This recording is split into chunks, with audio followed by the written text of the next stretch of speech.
This guide will walk you through testing a Data I/O extension app using the Data I/O reference implementation.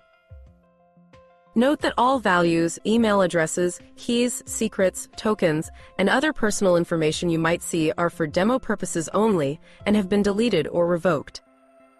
This is a technical demo of a Data I/O extension app that can both read and write data. You have the option to execute the read operation individually.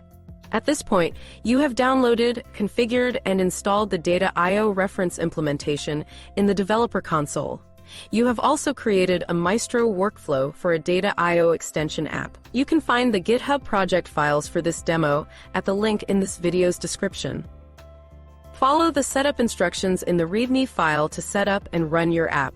You can find our video on setting up reference implementations at the link in this video's description.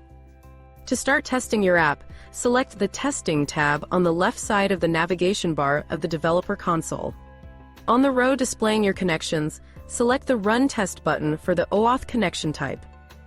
Your authorization URL will be populated from your manifest file. Select Run Test. A new window should open to a consent page from your app.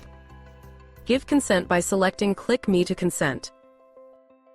You'll be redirected back to the developer console, where you can see if the test was successful. Next, test your extension connections. On the row displaying your connections, select the Run Test button for the Get Type Names extension action.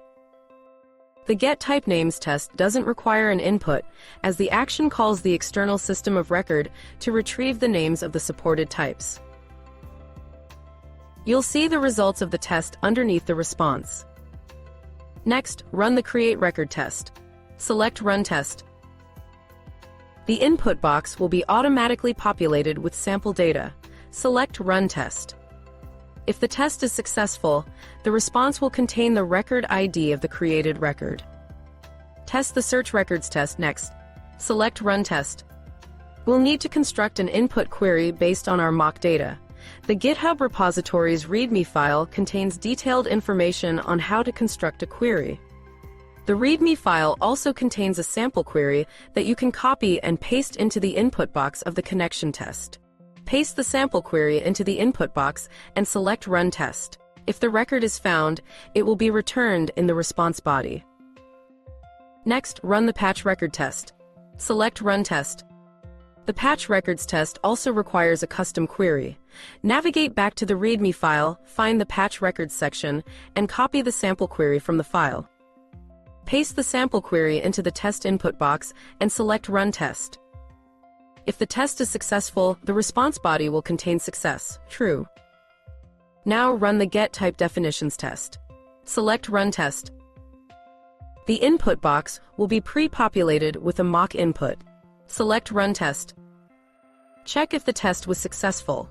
The response body will contain your data source's types in the Concerto data modeling format. The results of the tests can also be seen in the project's terminal window. Next, start a Maestro workflow to test your Data I/O reference implementation.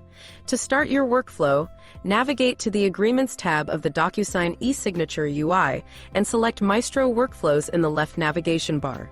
You can find our video on setting up a Maestro workflow for the Data I/O reference implementation at the link in this video's description. Open the Action menu on the right side of the workflow. Select Copy URL to copy the link to the workflow URL.